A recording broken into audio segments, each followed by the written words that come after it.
Good morning. Good morning. Welcome to the original Loretta Brown Show, radio to open the heart, heal the soul, awaken the consciousness.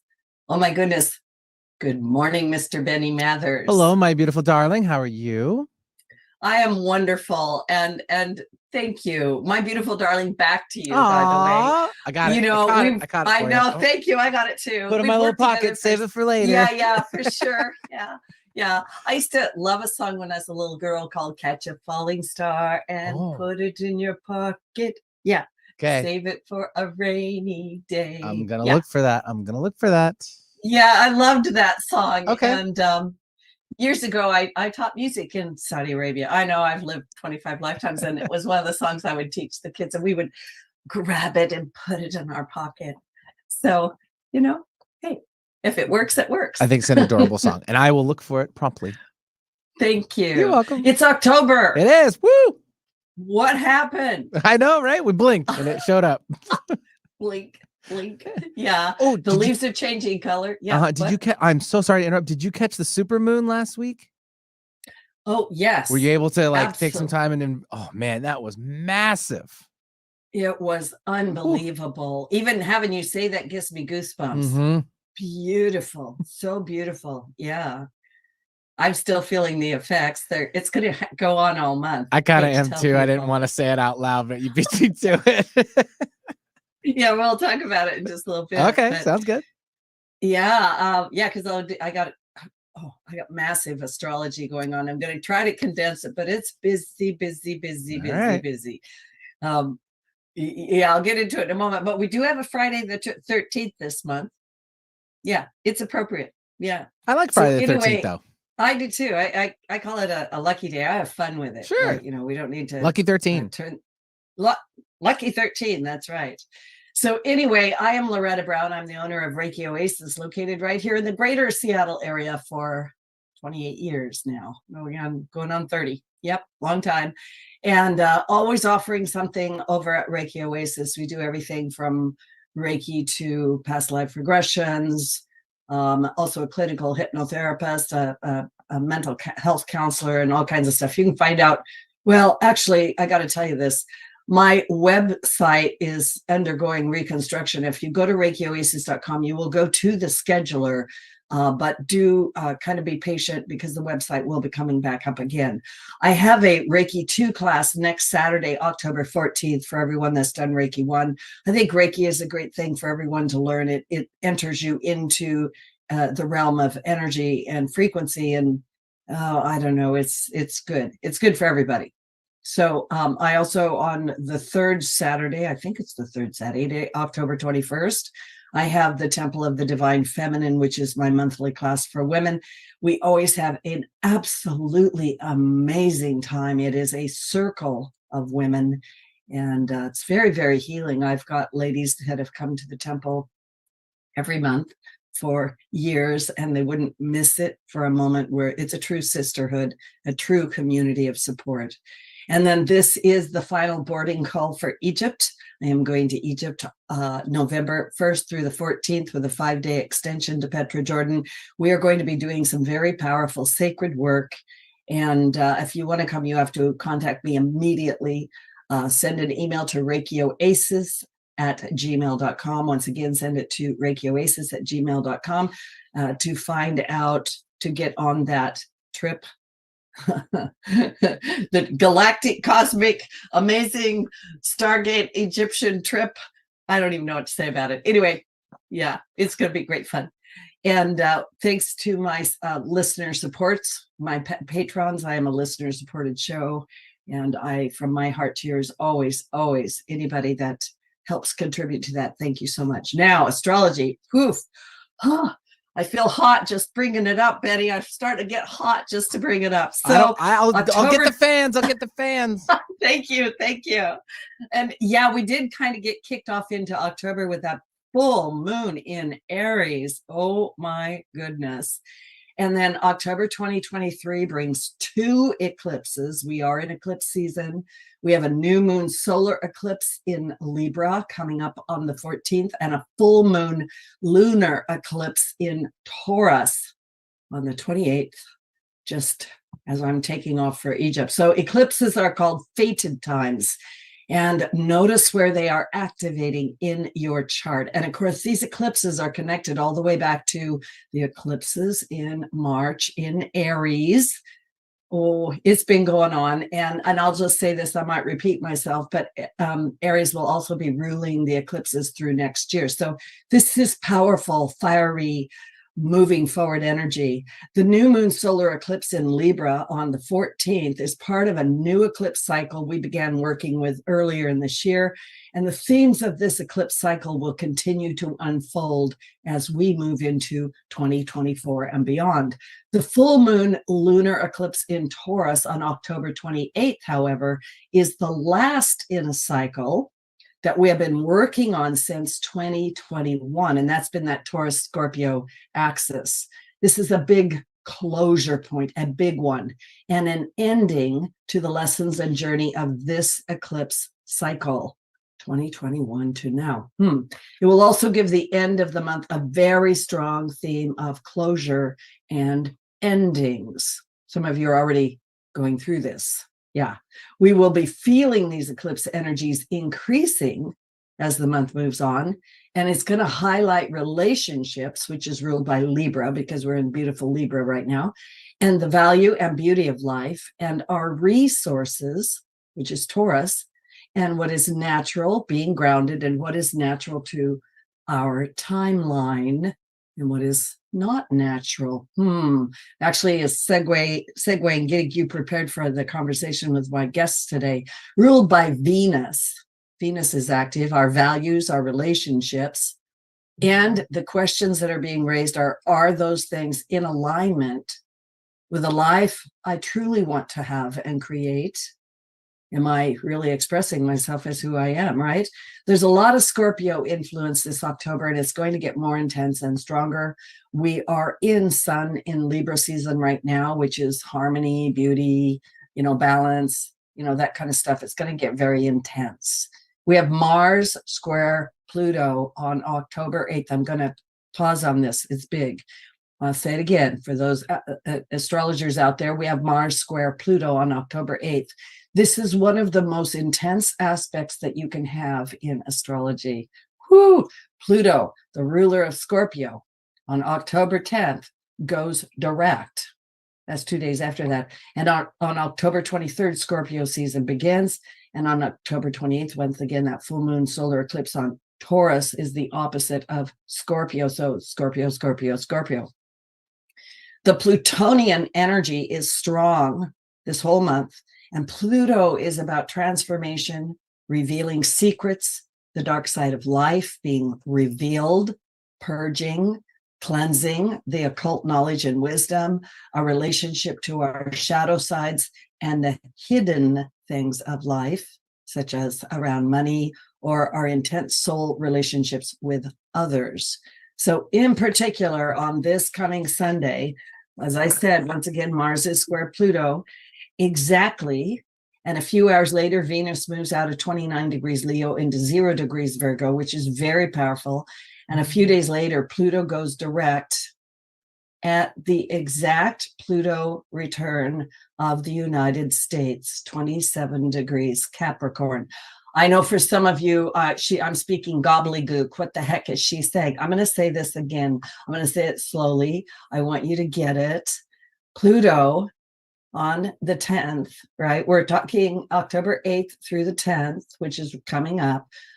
Pluto will go direct at the exact Pluto return of the United States, right on point, 27 degrees Capricorn.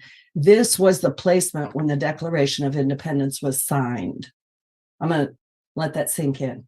So let yourself shake a little bit and go, what?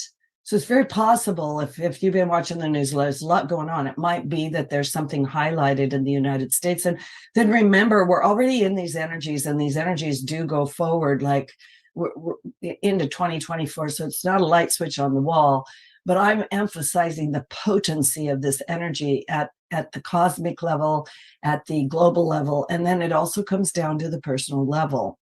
So on October 8th, with Mars squared Pluto, a square brings things to the surface to be dealt with. So personally, maybe some of your shadow things are trying to come to the surface. Maybe they are coming, right? Mars is a divine masculine strength, assertion, but it can also be very challenging. Mars can bring war, conflict, fighting, anger, hostility, a short fuse. If you're short fused, take a couple of deep breaths, please. Don't go there. Pluto's challenging aspects are the darker sides of life, people's shadow sides, intensity, transformation, cleansing, and purging. So Mars is running around Pluto. Couple of bad boys trying to cause trouble. So Mars is yeah, really. Yeah. And Mars is at its fall position in Libra, in a square to Pluto in Capricorn. And Pluto has been in Capricorn since 2008. So I'm not going to get into that Capricorn structures and all these things, right? So what's been happening in your life since 2008 or in the world, you get to ponder that one. So how many people are feeling restless, frustrated, fed up? In fact, you've probably had a few moments where you've had to go sit yourself down and just calm down. I have not. Right? What? No. Sorry, Loretta. Thought you were watching me for a second. Not me. Nope. You know, Benny, it wouldn't. You're the best.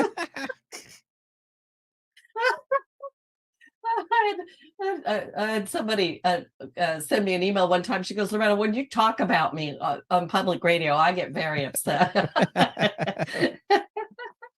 Anyway, all that stuff's just simply coming up so that we can heal it. We've been challenged for a few years, you think, maybe more with the world conditions, but there's actually more in this energy about relationships because we're in Libra, balance, right? So, oh my goodness, conflicts on our relationships, power struggles in our relationships, and do what you can, like I said, to not express the lower shadow side of Mars, which is feeding into a fight, yeah, or a conflict. Of course, you need to stand up for yourself, but try to use some of that Libra energy, like if somebody cuts you off in traffic, don't try to run them down. It's a bad idea, right? So if, I don't know what you were planning on doing this coming weekend, you might want to just go get under the covers. But if on October 8th, you were planning some kind of intense conversation, you might want to reschedule it. It's just a little bit too tricky. The energy is a little bit tough, right? So take it easy. Do something that's lighter. Do something that's more fun. Past things are going to come up, maybe past life things, or people showing up that you haven't had contact with for a while. But remember, Venus is the planet of love, relationships, physical resources, and our values. So financial systems, leaders, our own finances, our own love life is going to be highlighted. And Venus will be in Virgo. Venus will be in Virgo. I know I'm throwing a lot at you, from October 8th to November 8th for a whole month. So Virgo, I sometimes go, maybe in a future life, I'll be a Virgo. Thank you to all the Virgos out there. Virgo is going to help us take a look at our relationships and be a little bit more analytical in love and finances. Virgo loves to heal and organize and clean and kind of, get things neater. And it's going to help us see things with that beautiful, clear, uncluttered point of view that Virgo carries. So if you are not in alignment with your love relationships or your finances, you're going to be given the perfect opportunity to become very clear on that and to clean it up. So there is a light at the end of this tunnel. All of these eclipses, by the way, Pluto and all this stuff that's coming up is really designed to help us finally clean and clear out those old cycles. We are on brand new ground. I am an Aries. I confess it sometimes. And this is our season. It's here. And we need this energy of newness, of courage, stepping forward. Just do it. Just do it. Adventure. Spice yourself up. I talk to people all the time who feel like they've lost their zest for life. And I'm here to say, let's just do this. We can help each other and we can do this. So with all that, I'm going to bring my guests in today who have been waiting patiently in the eaves. And I do apologize to them. I felt like I really needed to get that astrology news out to people. But today I have show 3 in a series of 6 shows with 2 amazing women, Robin Duda and Cate Montana. Robin Duda is a minister of soul alchemy and the co-founder and spiritual director of the Sustainable Love Transformation and Training Center in Santa Fe, New Mexico, where she does vitally important work of reintegrating lost or overshadowed soul parts, which is part of the healing process called soul alchemy that Robin's been developing for the past 35 years. Cate Montana is a dauntless explorer of the inner and outer worlds for at least 37 years, and maybe a lot longer. She's a journalist, an amazing author of several books to include Cracking the Matrix, 14 Keys to Individual and Global Freedom, which explores the nature and presence of evil on this planet, how to see the anti-life force, understand its agenda, and learn how to break free of its controlling influence. And today we're going to be discussing what allows intimacy, what sabotages it, and what role does victimhood have in regards to human connection and the ability to relate in intimacy. Welcome to the show, ladies. Great to be here. Thank you so much, Loretta. Yeah, wow, what a potent day to be here. Truly. I think I'm going to stay under the covers October 8th. I'm going to have a lot of water close by, a lot of water. If anybody gets too close, I'll just use a spray bottle, right? It's okay, calm down. We are on the edge, we're on the precipice of great change, right? We are in it. Mm-hmm. But we really are here. And people have talked about it forever, the age of Aquarius, blah, blah, blah, all that stuff. And we are emerging. My sensitivity is that we are really emerging from the birthing canal globally, individually, collectively, cosmically. So we're on the edge of something new. So in this, one of my big things forever has been, how do we move forward into this? There's many, many people, expressing to me, Loretta, I have this great desire in my heart. I have this pull. How do I get there? So it's kind of a big thing. And like I said, we're discussing intimacy, victimhood. But let me just start with this question, and it'll maybe launch us into it. What is intimacy? Love that question. I remember when I first met my husband that I have currently, and I was 39, and I had done all the self-help, and I had been in a lot of new age activities and had done a lot of work, I thought. And then I met my husband. I thought I was an expert on intimacy, and oh my gosh, what I've realized, and I am going to continue to learn about intimacy is a deep, deep willingness.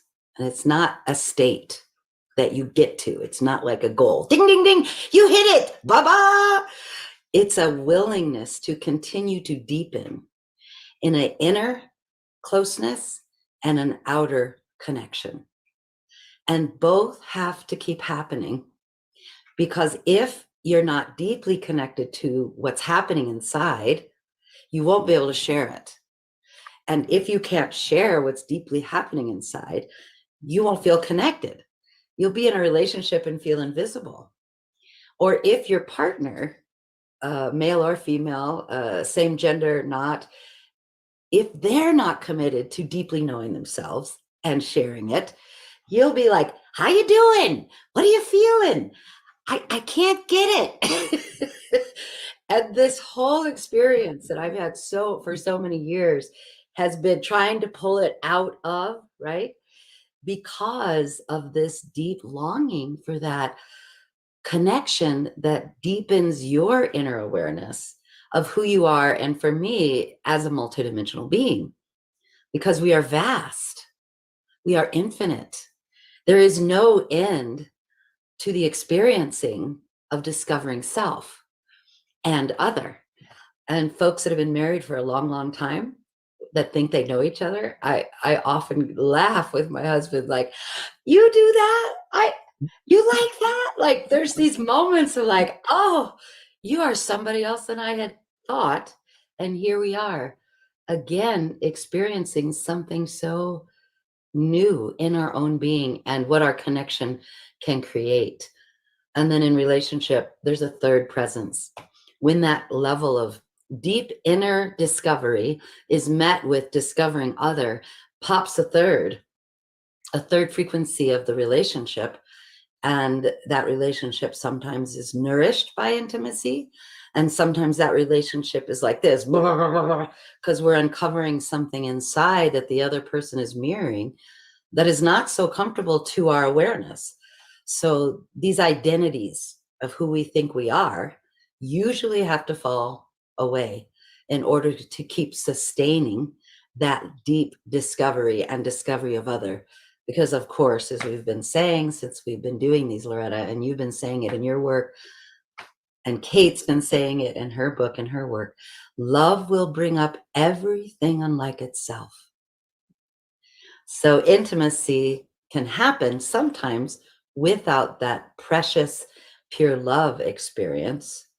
And if you don't have that pure love connection in yourself and with other, then what is unlike love will destroy intimacy, because it is always going to be purging up for healing. And I loved your reading there, your astrology reading. And if this is the time of purging, oh boy, relationships have an incredible opportunity right now to bring us closer with our actual true nature versus our identities, our false assumptions, our belief that we have to protect to be safe. All that material that flushes up in love will come up wherever you're blocked, defended, unsure of what that person thinks or feels, and you're still worried about them and not really discovering self. That's all going to come up in this current time, is what you're describing, Loretta. Yeah. God, what comes up for me is actually the opposite of intimacy. I think it was Werner Erhard a long time ago who said, so many relationships are like two radios, really up close, volume turned up, blaring at each other. That ego, what you said, Robin, who you think you are, this identity that, I've got to be this way, I've got to be sexy, I've got to, whatever. And that's such a superficial, shallow, but it's like two radios just, and no connection and no getting down deep. So boy, a long time ago, 7 years, when I wrote the E word about the ego, it's just like so many times. And we've got this relationship ego that I think a relationship is supposed to feed me. And I've been there, or I'm supposed to heal the other. Oh dear. Are we responsible for the other's happiness? I'm so sad. I'll make you happy. Oh boy. Or they're supposed to heal me or complete me or be the way I say they need to be. And that goes both ways, right? Yeah. I love this conversation about intimacy. And also, yes, love will bring up everything unlike itself to take a look at it. And, I sometimes when I was in Egypt a few years ago, we were having an experience in the King's Chamber in the Great Pyramid. And what came through was this little thing I say all the time, which is, there is only love in this room. Everything else is an illusion. Everything else is an illusion. And we are always dealing with that, what is not love. It is always in our face. So we take a look at it. And there's really so much in this, because it's how we show up, it's how the other shows up, it's our perceptions of the world. Sometimes it has to do with our trauma, our drama, our victimhood, the things that we were trained or overly attached to. Mm-hmm. And that really speaks into why people fall in love, get highly excited and infatuated. Somebody's here that's finally going to fulfill all those unmet child needs. And then before you know it, you want to kill the person, because that love frequency is activating where the inner child or any other past relationships were unresolved. And so many people give up on love because their own process activates in the presence of love and intimacy. And then they think it's the person. And that is the seduction, of course, of the shadow, the seduction of the confusion with the interdimensional forces is, oh, you feel like crap? That person isn't right for you. And meanwhile, you're feeling exactly the same way as you felt in that last marriage or that last lovemaking, or that, I felt this way as a child. I thought this way, like, And as we have dialogue so much, we're the quantum beings. We're not linear beings. Right. So here we are in this big spiral of consciousness, re-experiencing what has not been loved yet over and over again. And I can get very excited about this, because when you meet this in your body, and Loretta, this is an opportunity in our life right now with the astrology being what it is. Yeah. If you meet it with another in your body and don't take off and don't attack, we can transmute with the love and intimacy almost anything. Yeah. I've seen couples heal disease together. I have seen absolute miracles happen when you stay, when you don't run or attack, and you hold and you hold and you hold. I mean, I've had miraculous healings. My husband has. I've watched couples, my favorite work is couples and families. I've watched mothers forgive daughters and via. So it's like, if you hold and don't run or attack and feel and meet and invoke that power of love, miracles are now possible in ways we've never had. I get so emotional because to me, it is the medicine of our earth. Mm-hmm. And a lot of our spiritual work is, let spirit do it. But what I see is earth actually knows how to do it. Yeah. But we've avoided earth, avoided the pain, avoided our bodies, avoided the emotional river of intensity. And we can't avoid anymore. We just can't. Because love is this, I'm supposed to feel good all the time. Right. I'm supposed to feel I'm just in this river of sweetness constantly, and it's going to feed me nectar. And if it's not, and if I feel off, right, and you're not giving me, or I feel inadequate giving you, or it's like, well, this is uncomfortable. This must be, as you say, a mismatch. Bye-bye. So painful, huh? Yeah. Yeah. I mean, 3 marriages worth for me. I'm on my 3rd and last. I'm not going anywhere. Yeah. So, actually, we are going to take a little break. Yeah. Betty and I were having a behind the scenes conversation. Let's take a little break, Betty. We are having such a great conversation. Please do not go away. My guest today, Cate Montana, Robin Duda. We're talking about intimacy and what sabotages it. What is it? Oh, yeah, we haven't even really gotten into the meat of it yet. So this is Loretta Brown. We're going to take a station break. We will be right.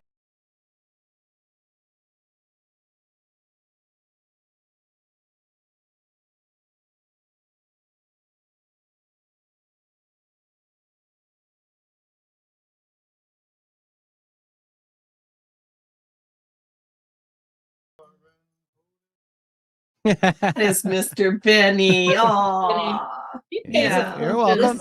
We're still live on YouTube, by the way, ladies. Just to let you know. Okay, good. Live on YouTube. Good things about you. I just love that song. I actually used to sing that song with my dad also. Oh, It's a very old song. Yeah. Wow, but Loretta, I think, one of the things doing podcasts over the years is that such intimacy and such intensity is created in a very short space of time with another person that maybe you've never even met before. And then at the end, it's like, well, thank you for being our guest. Goodbye. Click. And it's just like, and I'm always left at the end of a show going, I not feeling abandoned, but it's like, wow, that was so close, for so intense, for such a, and then poof, gone. It's like, it's weird. Do you ever feel I do. Through the years, as you know, I've had the privilege of interviewing, I say, the most amazing people on the planet. And some people I've stayed in contact with and some I don't. And I look at it like we're touching each other. We're imparting that little piece of light or that goodness, or we're inserting that in there. And then I realize people have lives, people live in different parts of the world, people have different pulls on whatever they are. In our hearts, I just believe that we can continue that connectedness, understanding that, I don't know, I look at it like this. We agreed to touch. And that touch matters. Yeah. Also, I'm going to say this, you do have the opportunity with people to reach out and see if they will continue the connection. And they'll say yay or nay, It's been great to stay connected to you, Loretta. It's been amazing. Thank you. This is why we're all here today, is because of that. Yeah. Thank you. So we are going to come back. So take a breath. Mr. Betty's on top of it.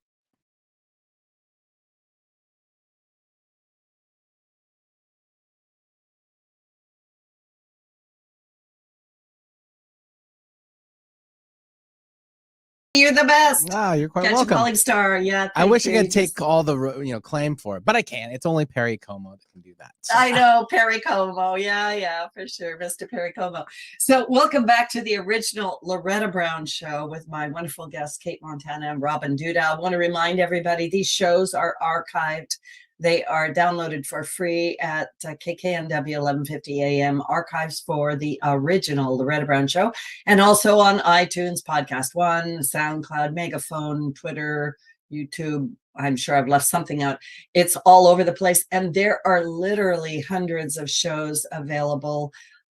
Go back and take a look. I really do interview amazing people with great big hearts who are doing the work, and there is help available for you at all times. So we're talking today about intimacy. What does that mean? What gets in the way of it?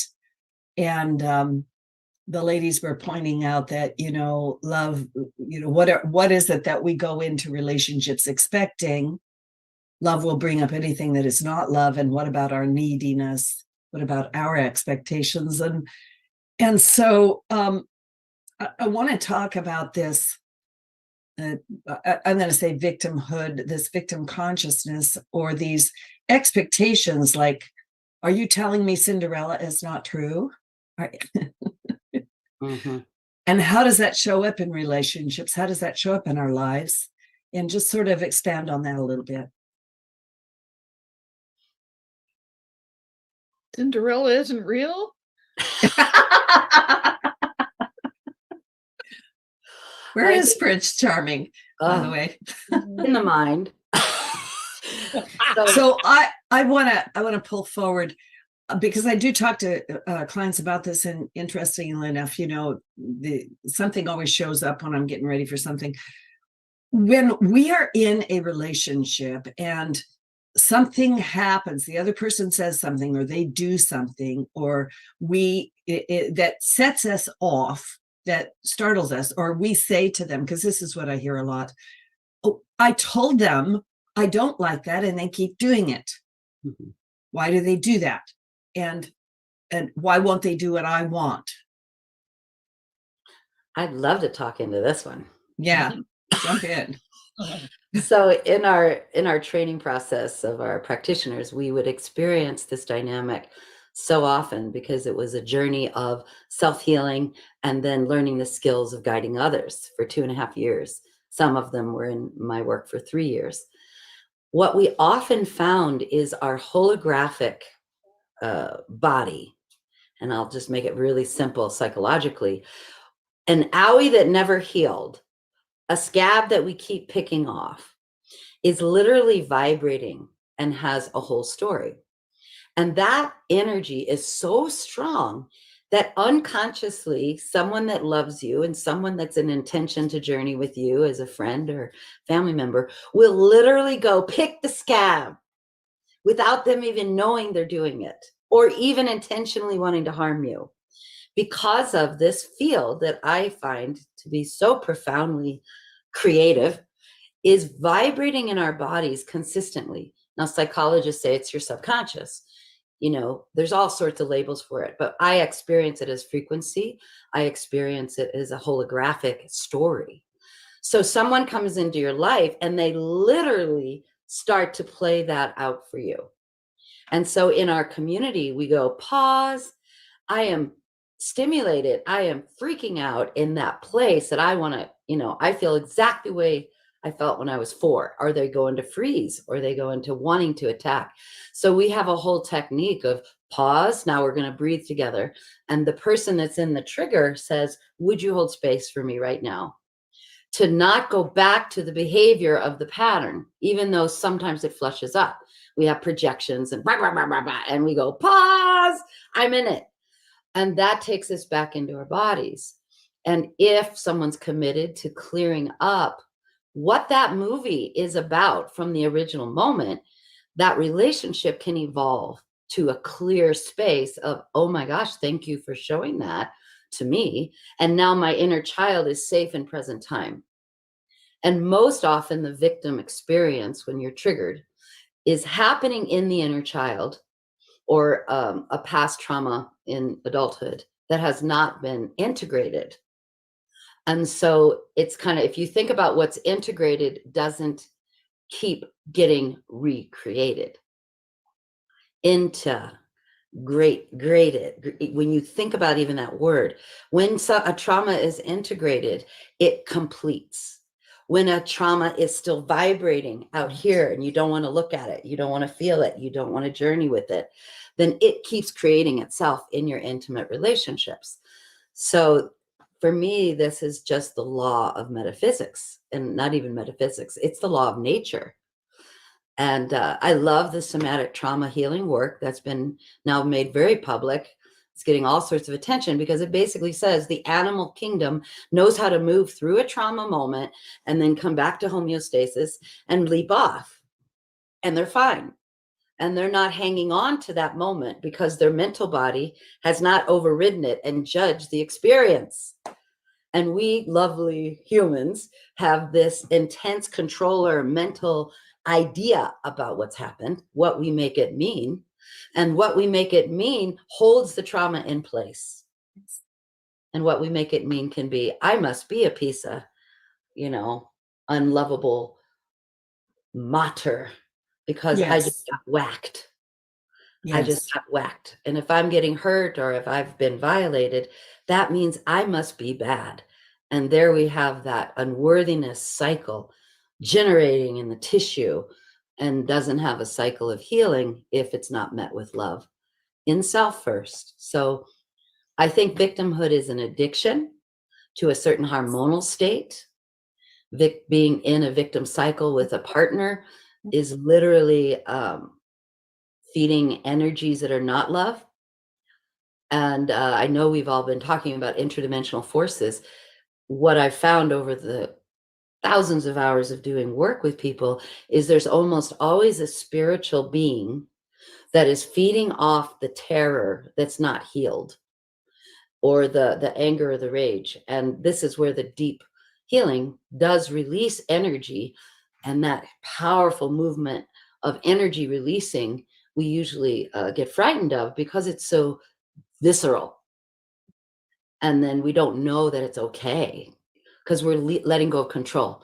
Just like an animal that's processing a lion attacking it and that didn't die, this is an intense experience that I think I'm going to die. And often a spiritual part of us that doesn't want to feel that leaves. And then we're back into disassociation loops.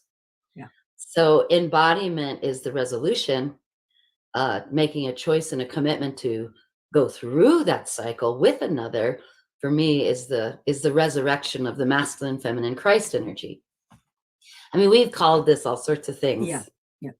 And so many people have come out of relationship and go, I wish we just could have gotten through that, gotten on the other side of the mountain.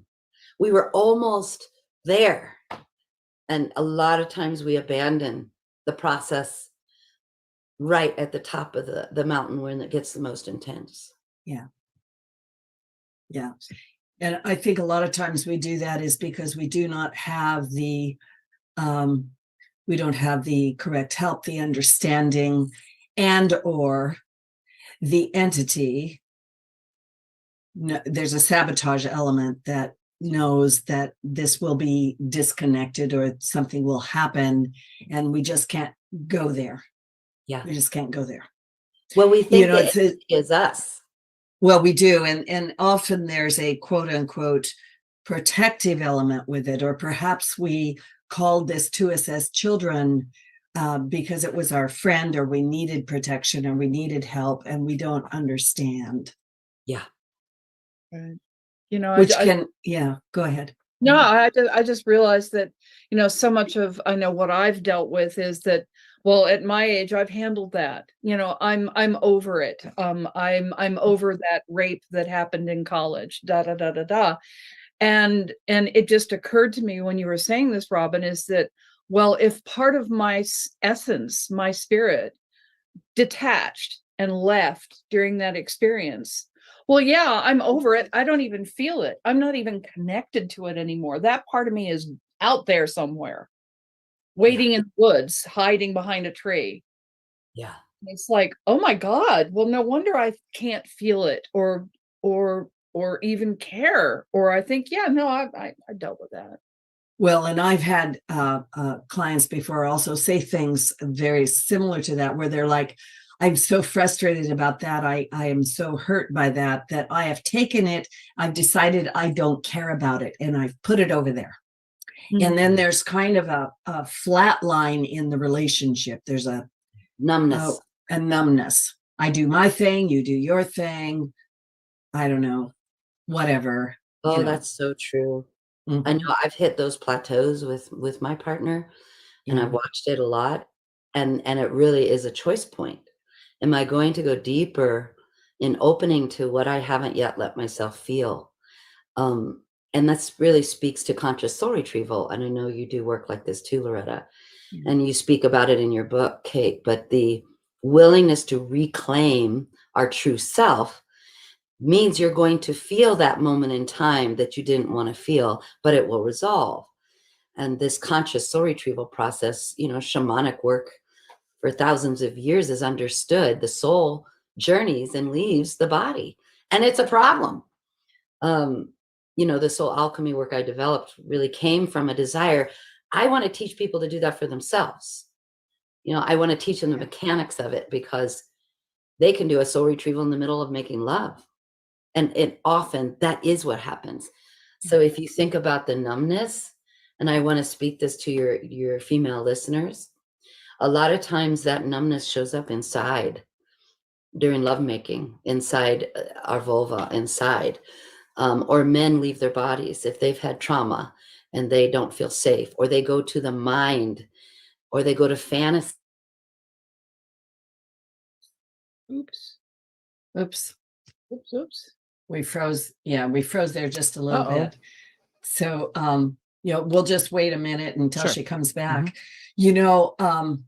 This flatline thing, this whatever it is where we go into that numbness, all of that goes into the shadow. And I was thinking when she was talking about my astrology report earlier, and about how these things are coming up out of the shadow in order for us to be able to heal them.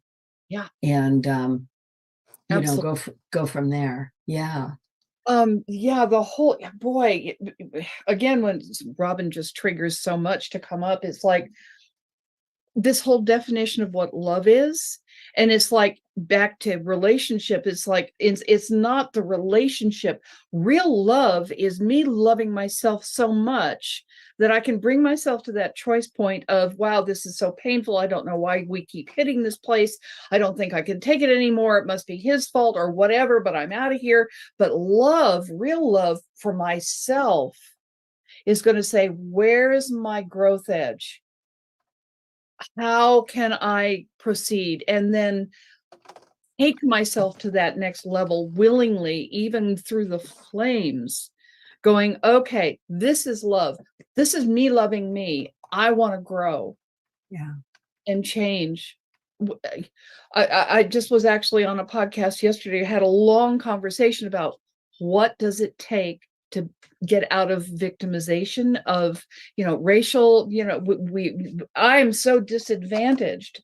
Well, of course people are disadvantaged, but I think, everybody's disadvantaged, quite frankly. But it's like, what takes two kids raised in a horrible ghetto, starving and whatever nasty, situation you can imagine, and one just goes and rises out of the pit, and the other stays in victim and doesn't. And it's just like, what? Well, I think it kind of falls back, because I've actually, I've traveled the world a lot. I think you probably have too, where when you go to third world countries and you see, like I have more in my carry bag than they do in their entire existence, that there's many factors that contribute to those things. And we talk a lot about the human spirit, right?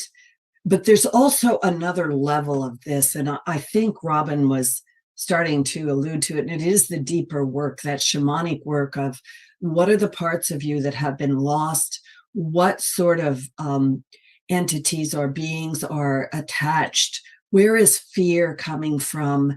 And I agree with her that victimhood is an addiction. I've always said it's a virus, or fear is a virus. You can catch it, right? But you can also catch love.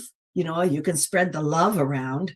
You can also be empowering to people through that love. And that to me becomes the ultimate message of, we're souls on a journey, and we've chosen these socioeconomic or these places on the earth, or even this time, to be here.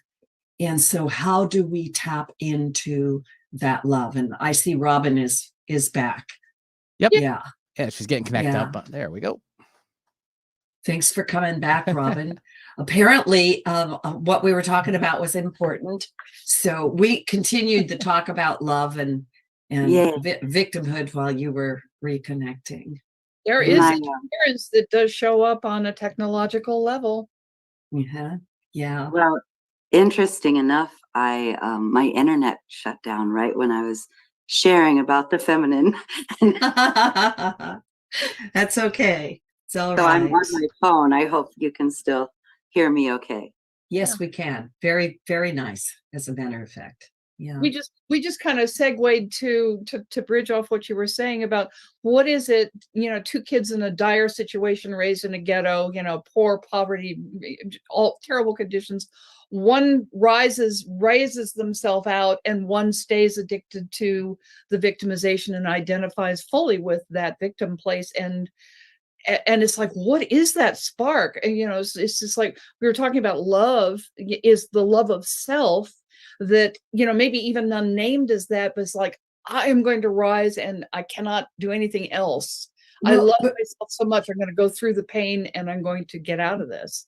Well, and that's what I was going to say, is that love will pull us through that fire of transformation, and even through these times right now, with the potency of the support of the universe to encourage us to stand in the fire of the alchemical change and allow it to happen, embrace it, right? Beautiful.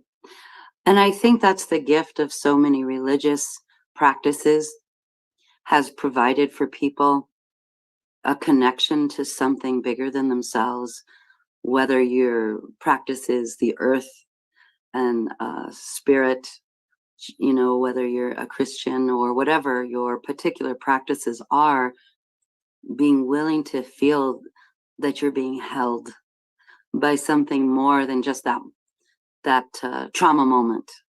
Yeah. And when you can't get physically held, so many folks have found such comfort when they can go to the divine, when they can go to the trust of love, the trust of the earth, the trust of the universe. Yeah. That is a huge moment of surrender. Well, and to be held, to be loved, and even to segue back to the divine feminine, and even as we're talking about it, sometimes I have these things that are indefinable, where in the core center of my womb, that spark feels to me like it's beginning to have a momentum, that connection to the divine feminine, and to bring it back to life. We do not need to be in apathy or flatlineness or numbness. And I'm going to give you guys a chance to talk about, but it's just coming through me. That numbness, when something is numb and then it starts to come back, you know how it is if your hand's numb and then it's tingly and it's this. I encourage people to have the courage to embrace this and to go this journey, because the other side of it is rich and full and filled with the abundance of the divine feminine and masculine in concert with each other. And the divine child is there in the middle. So we have like a few minutes. Please address that very briefly, because we're down to the last couple of minutes of the show, believe it or not. Well, I'm so grateful that we are on this topic, and I know I popped off with the internet. My message to anyone that's been in numbness, and I'm so grateful you shared this, Loretta, anyone that's in numbness, you can start with yourself. If you're not in partnership, you can start the intimacy journey with yourself through kind touch, through just deep connection to the earth, through prayer, through welcoming hugs in your life where you wouldn't normally, and then breathe and feel and sound and dance. That will start waking you up to the intimacy with self. That's a place to start if you don't have a partner. And if you do, share everything you can with an agreement not to run. Yes. Yeah. Actually, one of my mottos lately is feel and deal. It's like, it's what is coming up. The recognition that's what's coming up is coming up and out of me, that shadow material, that hurt, that wounding, that want to run away, want to lash out, whatever is being driven by this increasing amount of love and connection and intimacy with myself, intimacy with others. And so all the ooze is coming up. And it's just like, and to feel it, and it's okay. So I'm like, feel it, Cate, feel. And when I feel, it deals with itself, and then I'm through the other side.